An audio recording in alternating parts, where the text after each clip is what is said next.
Are you a lifelong fan of General Hospital?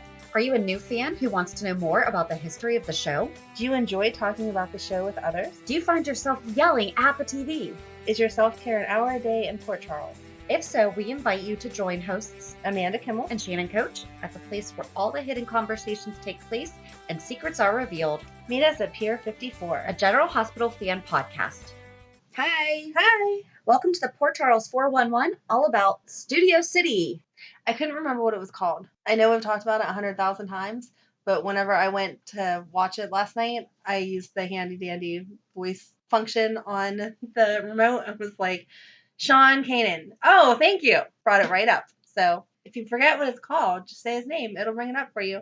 So yeah, in our interview that we had with Sean in December. I like the way we say Sean, like he's our BFF now. He is our BFF My friend Sean.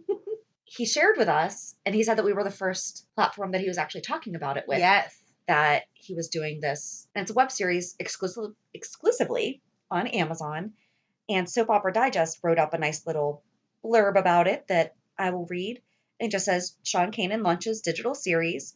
Soap vet Sean Kanan rang in the new year with his new digital series, Studio City. Because it was supposed to drop at the beginning of December, but it actually wound up not going until the end. Oh, okay. Dropping on Amazon Prime. It's really my love letter to the soaps, says Kanan, who created, executive produces, and stars in the dramedy about a soap opera actor with as much, if not more, drama in his personal life as on the screen. I'm happy with the way we did it. If you can strike the balance between the funny and the dramatic, which is not so easy to do, I think you can reach a wider audience. And that's our goal right now, to find our audience, grow legs, and bring everybody back, hopefully for a second season, which I personally think that definitely, yes. The 6-episode first season stars a slew of familiar faces, including Patrika Darbo, Carolyn Hennessy, Tristan Rogers, Sarah Joy Brown, and it just says Sarah Brown, but doesn't she go by Sarah Joy Brown? Yeah. Okay. And Scott Turner Schofield. Sorry, I've never watched Bold and Beautiful, so I did not know that. Several of the parts I already had cast in mind, Kanan shares of the creative process. We came up with the part of my mother, and we knew that we wanted Patrika. Carolyn, who his wife, Michelle, had worked with before, plays our producer. Sarah Brown was up for the challenge, and Tristan is a good friend of mine, so we were thrilled he wanted to do it. I worked with Scott on B&B, and we've got a great LGBTQ storyline in the series. After I got done with the begging, it was pretty easy, he quips. The project proved to be a family affair as well. We had a lot of talented people on the team, Kanan adds, not the least of which was my wife, Michelle, who wore 3 hats as producer, writer, and she did the casting, which I think that's cool, that it's something that they did together. Juliet Vega, who plays Delilah, is my stepdaughter, and she did a terrific job in her first real significant role playing opposite a bunch of vets. Our producing partner, Tim Woodward Jr., who's the showrunner, comes from feature films, and he brought his director of photography in to shoot this and gave it a real cinematic look that I don't think you see often in digital series.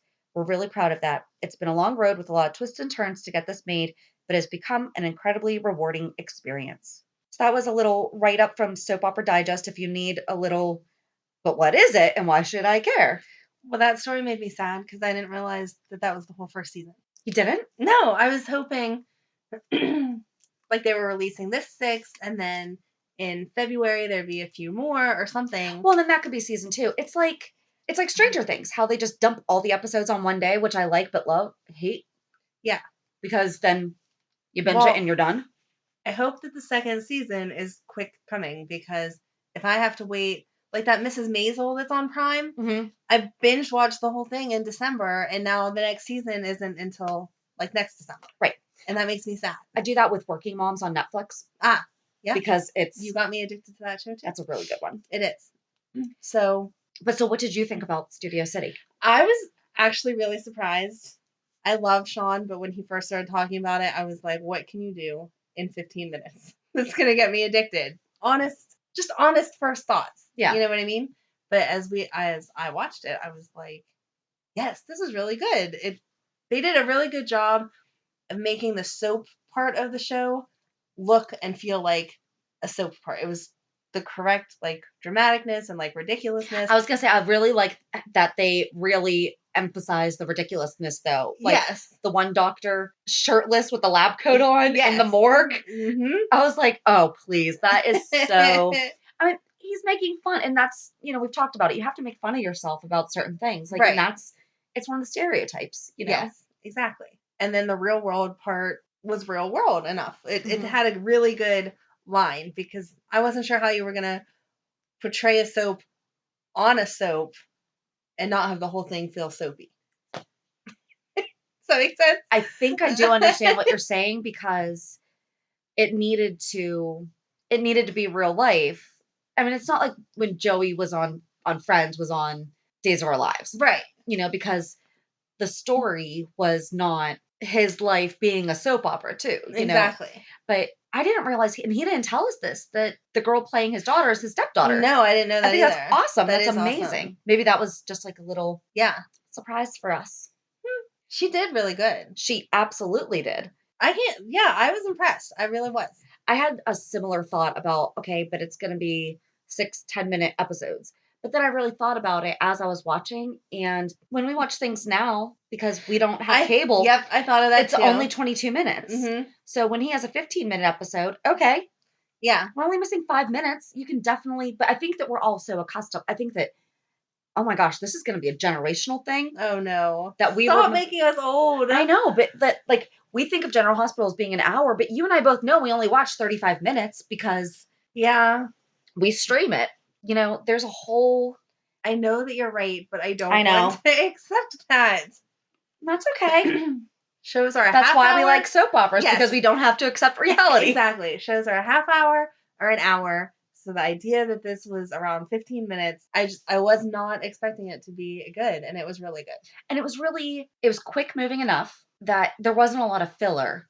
Right, exactly. There wasn't a lot of fluff. But it was impactful. I mean, they were able to jump from story to story after only having 10 minutes of story and very quickly transition into another piece. Like, you could totally binge watch it. Yes. And not feel lost. Mm-hmm. There was just something about the way that the transitions, because I would actually skip through the recap because I'm like, well, I just watched that. I don't need to. Yeah. But even because there was that scene where they went from his girlfriend auditioning to the transgender support group. Yes. Was that the transition? I can't remember if that was the actual transition. But there was something that happened right before the very next episode was only the transgender support group.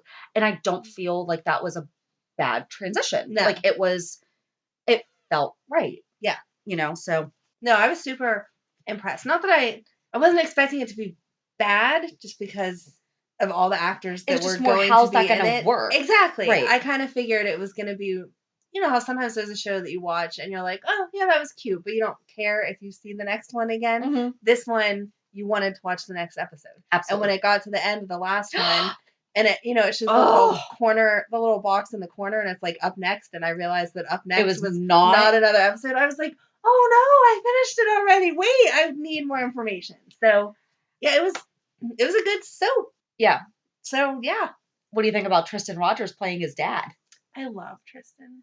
I just love him. His stepdad. Yes. Stepdad, because that was like relevant to the story. I feel like we can spoiler stuff because it's not really a spoiler because right. You just need to watch it. But it's been out for a month by the time this releases. Exactly. So. Yeah. Tristan played his stepdad. He called him Kiddo at some point, and it reminded me of how he would call Robin Kiddo. Yeah. And that was cute. But yeah. And Sarah played his sister, which that was cool. And he said that she came out of retirement for that. I thought that the aging there was a little bit weird though, because they said that Tristan got with his mom when he was 12, but Sarah is their daughter together, and it doesn't feel to me like there would be that many years between the two of them. Let's figure out the ages. Not that it matters. I mean, in soap world, you can be 50 playing a 5-year-old, so whatever. But I felt like the age there should have been a little closer. So Sarah Joy Brown is 44, and Sean is 53. Oh, all right. So that's almost 10. Yeah. I don't mean to call him old, but I forget that he's that old. I know what you're saying because we still think that we're 17, but we're not.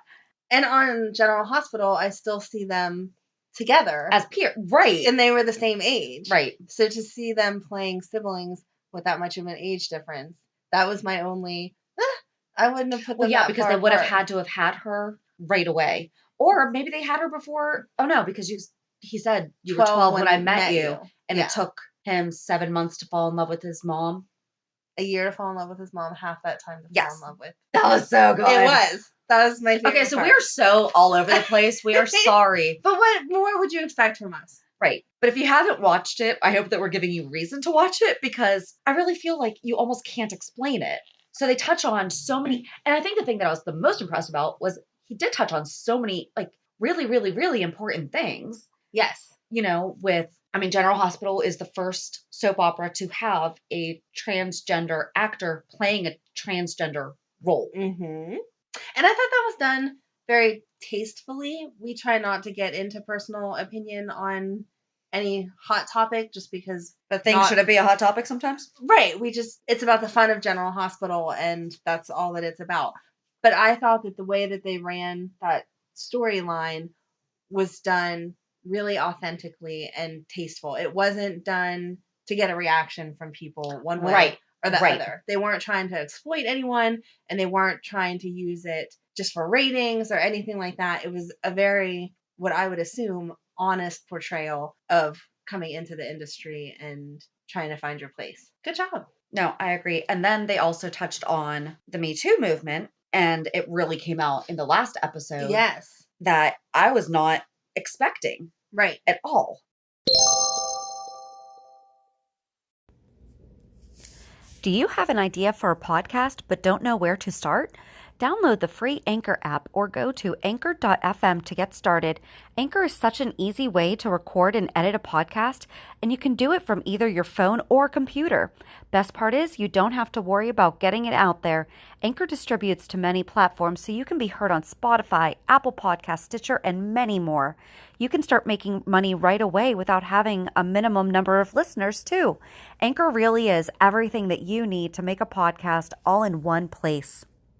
Don't you hate when you're listening to a great podcast and suddenly you're interrupted by an ad? I know. Thank goodness Stitcher lets us listen to our favorite podcasts like Conan O'Brien Needs a Friend, My Favorite Murder, and many more ad-free for only $4.99 a month or $34.99 a year. Go to Stitcher.com/premium to sign up today. Use promo code PEER54 for 1 month free on us. So basically, Sean's character, Sam, doesn't know who his father is. His mom was single mom. Met. Oh, I don't know what Tristan... See, I'm really bad at watching General Hospital actors play something else because no matter how much I love them in their new role, I still refer to them as their General Hospital names.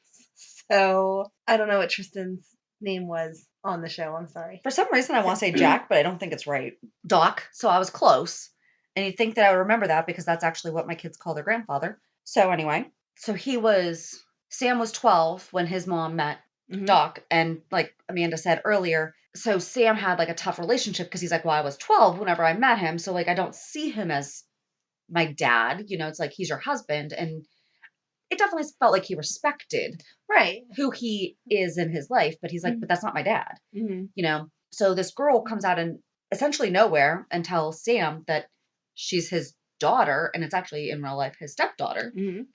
And he's struggling with what the heck do you mean? And then she meets him over across the street, I'm assuming, at a bar that turns out to be Doc's bar. And the bartender is Sarah Joy Brown, his sister.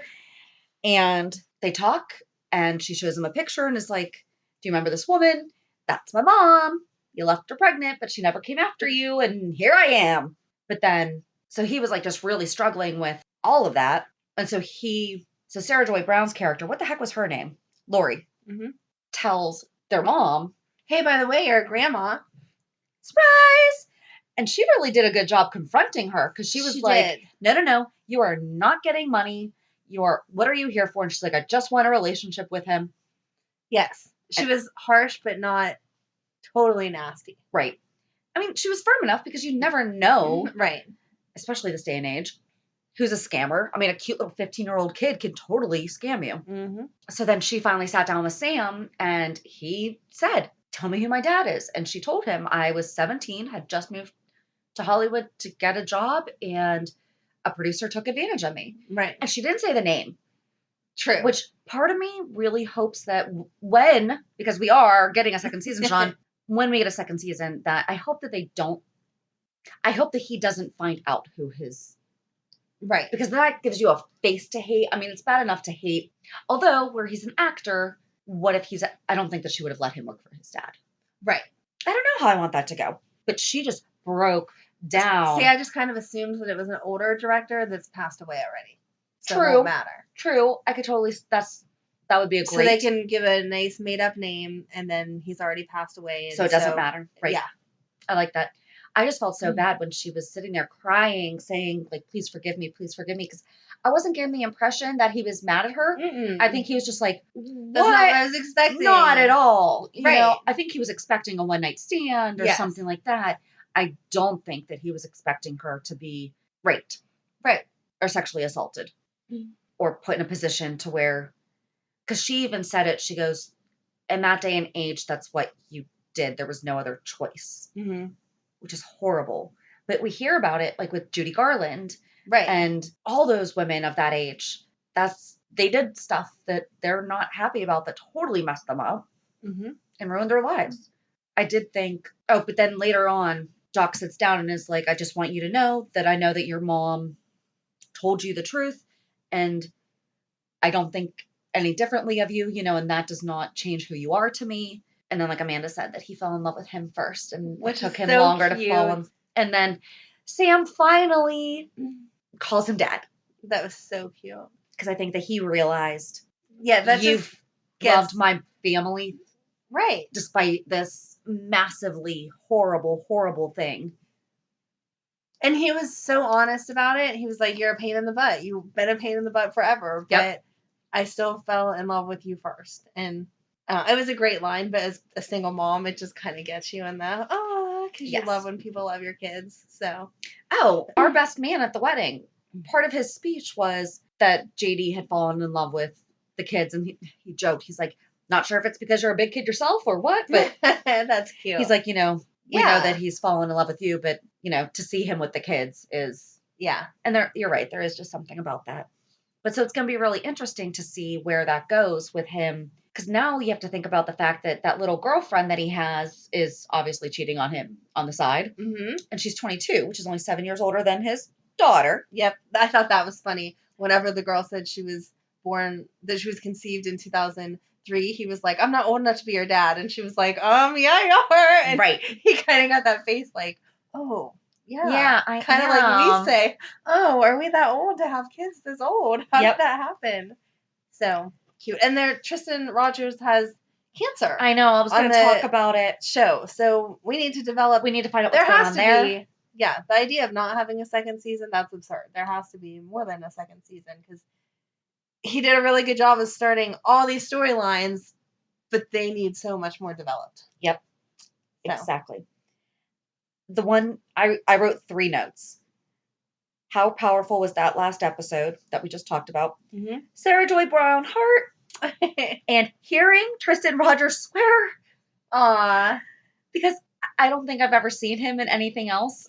But he dropped the F-bomb. I would have been okay with, not that I wasn't okay with it, but I was just like, he just swore. Robert swore. Robert dropped the F-bomb. But it was real, and it was in a real moment, and that's the thing. Like, I hate when there's needless swearing all the time. Right.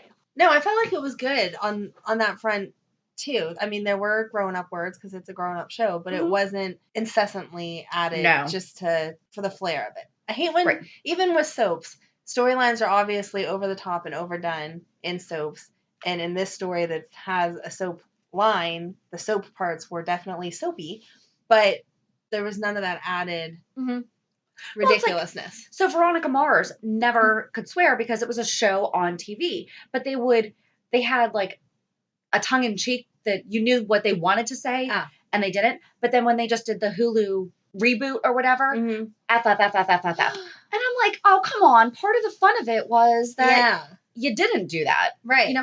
I know what you're saying. And I'm not, I hope this isn't coming off like being a prude, but it's. No, I mean, I definitely use some curse words in everyday life, but I feel like, I don't know, if you use them all the time, they lose their power. Right. So, I don't know. And I think that's a lesson as you have kids, because, they get to that age where they want to start swearing just to, like, see your reaction, and you learn to just not give the reaction, and then it loses all its power, and it's just kind of done. Yep. So, I feel like the same thing in TV shows or movies or whatever. If you are throwing it in there because something needs that emphasis, then yes, Right. more power to you. Like use it. finding out that you are going to die of cancer in the next Exactly. year. I would probably use that. Definitely do the that same point. thing. Hands down. And I've totally said it. You know, I mean, Right. But you don't use it for like, it's not my go-to. I ran out of toilet paper. Right. I don't say I ran out of effing toilet paper. So whatever. Yeah. No, it was really good. I was really impressed. Again, not that I thought it was gonna not be good, but I just kind of felt like it was gonna be like, oh, this is the side project that somebody famous did, and it's gonna be a cute run through, and we'll be done with it. But no, we now need more. I want season 2. Yes. Like tomorrow. Not wait a year, please. Don't make me wait a year. And we posted a couple pictures on our Instagram of just some screen grabs. I loved Carolyn Hennessy. Mm-hmm. I mean, she was totally Diane. Yeah. You know, but I wonder if that's more her personality too. I think so, because she plays that same character. She was on the Disney Channel, Sweet Life of Zach and Cody. Yes. And it was pretty much that same character. And I don't say that as a negative because she rocks it. Like, she's got it together. So I feel like that's just her at this point. Right.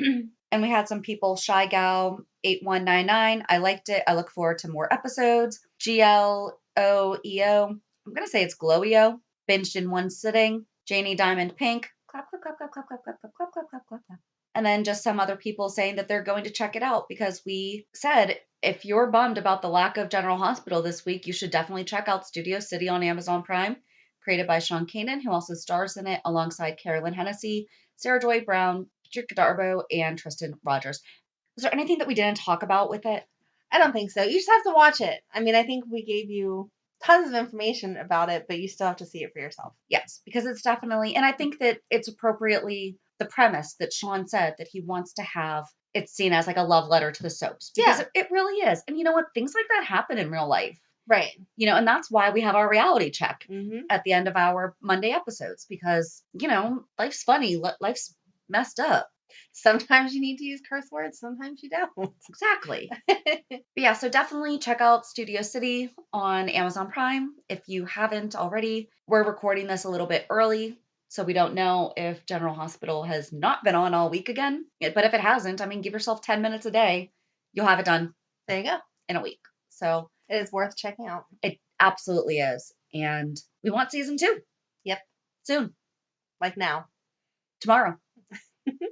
So as we are recording this early, like we just said, and don't know if there's going to be new episodes, we're going to do something on Monday. Right. Obviously don't know if it's going to be a weekly recap or not. We'll figure it out. So we'll see. If we do, yay!